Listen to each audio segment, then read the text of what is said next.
Welcome to our YouTube channel Veer story. अगर आपको जल्दी से नेक्स्ट एपिसोड चाहिए तो वीडियो को अभी लाइक करो। 362 वाइफी, प्लीज शांत हो जाओ। फॉरवर्ड। अक्षत की बात में सहमति जताते हुए बिन ने भी अपना सर हल्का हाँ में हिला दिया। बिन अब भी शॉक था। उसने अपनी पूरी लाइफ में बेला की ऐसी मजबूर हालत नहीं देखी थी। जब बेला की यादाश्त गई थी तब की बात अलग थी, मगर उसके अलावा बेला से वो काम करना जिसे वो नहीं करना चाहती हो पूरी तरह से असंभव काम था। मगर कार्तिक ने बेला से वो करवाया था जो वो लिटरली नहीं करना चाहती थी। कार्तिक बेला को लेकर सीधे बकिंगम पैलेस से बाहर आया। बेला कुछ बोल नहीं रही थी, वो बस कार्तिक को घूर रही थी। कार्तिक ने पैलेस के एंट्रांस पर खड़े स्पोर्ट्स का पैसेंजर सीट का डोर ओपन करते हुए बेला से कहा, वाइफी अंदर बैठो। कार्तिक की बात सुनकर बेला की आंखें गुस्से में सिकुड़ गई। उसने मुड़कर वहां से जाते हुए कहा, मैं तुम्हारे साथ कहीं नहीं जा रही हूँ कार्तिक। बेला की बात सुनकर कार्तिक ने एक गहरी सांस ली। फिर उसने बगैर कुछ बेला के पीछे जाकर उसे अपने बाहों में उठा लिया। बेला के दोनों हाथ नेचुरली कार्तिक के गर्दन से लिपट गए। बेला ने कार्तिक की बाहों से आजाद होने के लिए कशमशा कर कहा, कार्तिक छोड़ो मुझे, मैंने कहा मुझे तुम्हारे साथ कहीं नहीं जाना है। कार्तिक ने बेला की बातों का कोई जवाब नहीं दिया। कार्तिक बेला को पूरी तरह अपने बाहों में समेटकर कार के पास आया। बेला इस बीच कार्तिक की पकड़ से आजाद होने के लिए कशमशाए जा रही थी।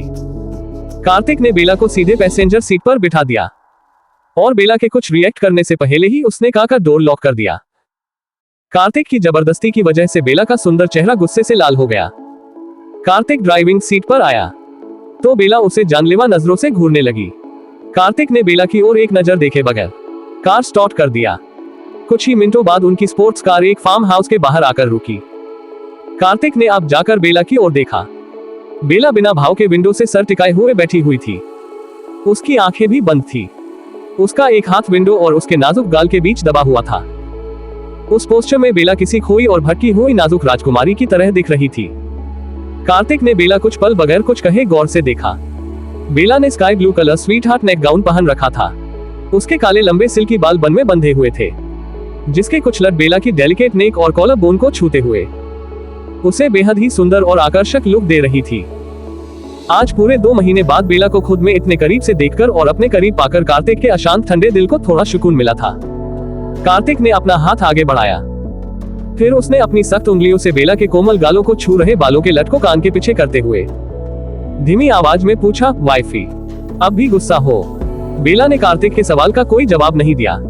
उसने बस खालीपन से कार्तिक को एक नजर देखा, फिर कार्तिक का हाथ खुद से दूर कर दिया। कार्तिक ने अपनी मुट्ठियां भींच ली, मगर उसने आगे बेला से कुछ नहीं पूछा। उसका स्टनिंग चेहरा अब पूरी तरह शांत हो चुका था। कार्तिक कार से बाहर निकला। फिर उसने पैसेंजर सीट का डोर ओपन किया, मगर बेला कार से बाहर नहीं आई। उसने कार्तिक को देखे बगैर कोल्ड वॉइस में कहा, मुझे वापस जाना है। ओके। कार्तिक के मुंह से ओके सुनकर बेला ने हल्की हैरानी से उसकी ओर देखा। उसे विश्वास नहीं हो रहा था। कार्तिक इतनी आसानी से मान गया, न जाने क्यों। बेला को कार्तिक के मुंह से ओके सुनकर अच्छा भी नहीं लगा था। बेला की हैरान नजरें भांपकर कार्तिक मुस्कुराया। फिर उसने बेला की ओर झुककर अपनी बात पूरी करते हुए लो डीप वॉइस में कहा, ओके, अगर तुम चाहती हो मैं तुम्हें अपनी बाहों में उठाऊं तो यही सही, मुझे इसमें कोई दिक्कत नहीं है। वैसे भी तुम अब पहले की तरह मोटी नहीं रही वाइफी। पहले की तरह मोटी नहीं रही, इसका मतलब क्या है? पहले की तरह मोटी नहीं रही से मैं कुछ दिनों पहले प्रेग्नेंट थी, मोटी नहीं। बेला ने मन में गुस्से से सोचा, मगर उसने कार्तिक से कुछ नहीं कहा। वो अभी कार्तिक से नाराज थी। इतनी जल्दी कार्तिक के बातों के जाल में फंसकर बेला उसके साथ कैजुअल नहीं होना चाहती थी। बेला का गुस्से से लाल होता सुंदर चेहरा देखने बाद कार्तिक ने दोबारा उसे अपने बाहों में उठा लिया। बेला ने इस बार कार्तिक को कुछ नहीं कहा। उसने चुपचाप अपना सर कार्तिक के हार्ड चेस्ट पर टिका लिया। कार्तिक बेला को लेकर सीधे फार्म हाउस के अंदर आया। फार्म हाउस बहुत बड़ा और लग्जूरियस था। फार्म हाउस के चारों तरफ ढेर सारे वेल ट्रेंड बॉडीगार्ड्स खड़े थे। उन बॉडीगार्ड्स के हाथों में AK-47 थी। फार्म हाउस के बाहर भले ही ढेर सारे गार्ड्स थे, मगर अंदर से फार्म हाउस पूरी तरह खाली थी। वहां कोई सर्वेंट या केयरटेकर नहीं था। कार्तिक सीधे बेला को लेकर बेडरूम में आया। फिर उसने अपनी पलकें झुकाकर बेला की ओर देखा।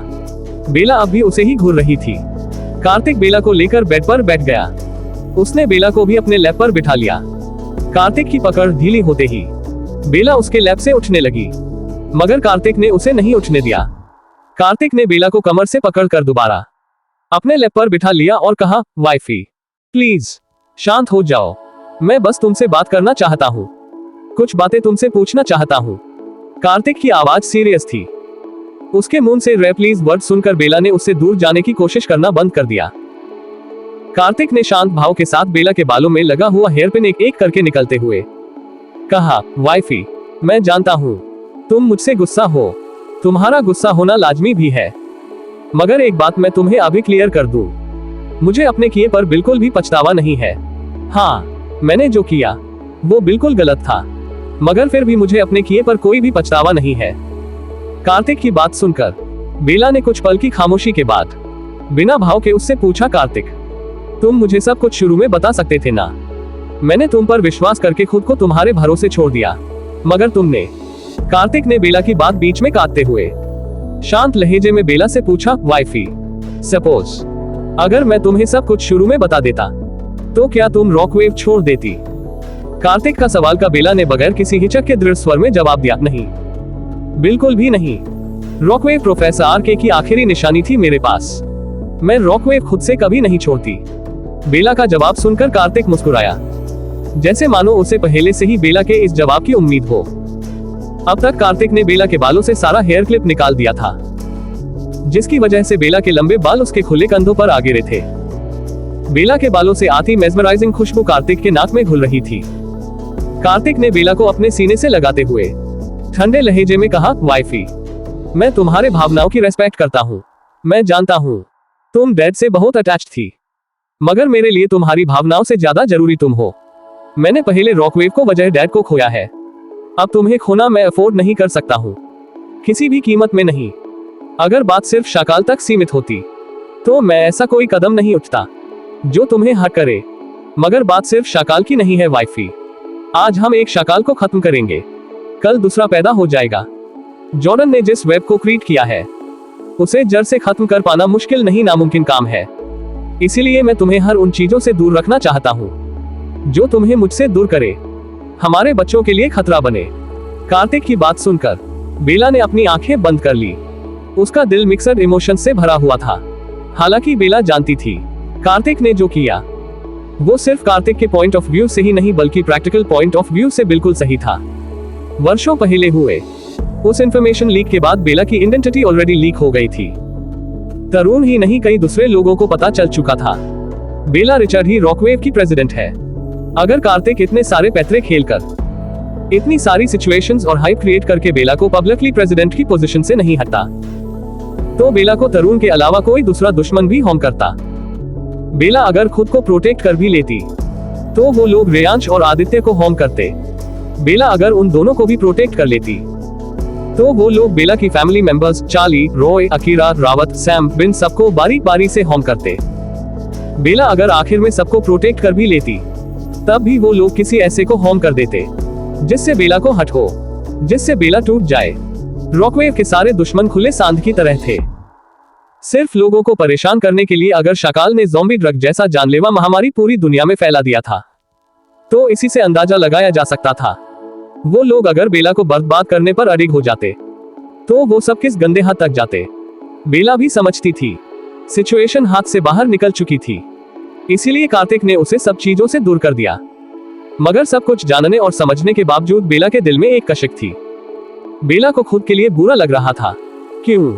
बेला को समझ नहीं आ रहा था, मगर उसे खुद के लिए बुरा लग रहा था। खुश होना, दुखी होना, गुस्सा होना, ये सब एक यूजुअल ह्यूमन इमोशन है जिसे आमतौर पर इंसान हर एक दिन महसूस करता है। मगर खुद के लिए बुरा लगने वाली भावना, इसे शब्दों में डिस्क्राइब नहीं किया जा सकता था, बस इतना कहा जा सकता था, ऐसी फीलिंग किसी इंसान को मौत के दरवाजे तक पहुंचाने के लिए काफी थी। बेला ने लंबी खामोशी के बाद सर उठाकर कार्तिक की ओर देखा। उसकी आंखें हल्की नम और लालिमा थी। उसने अपनी पोजीशन पाने के लिए बहुत मेहनत किया था, मगर अंत में उसके हार्ड वर्क को किसी दूसरे इंसान की गलती की वजह से नजरअंदाज कर दिया गया था। बेला ने कार्तिक से फीकी आवाज में पूछा, पर कार्तिक, इन सब में मेरी कोई गलती नहीं थी।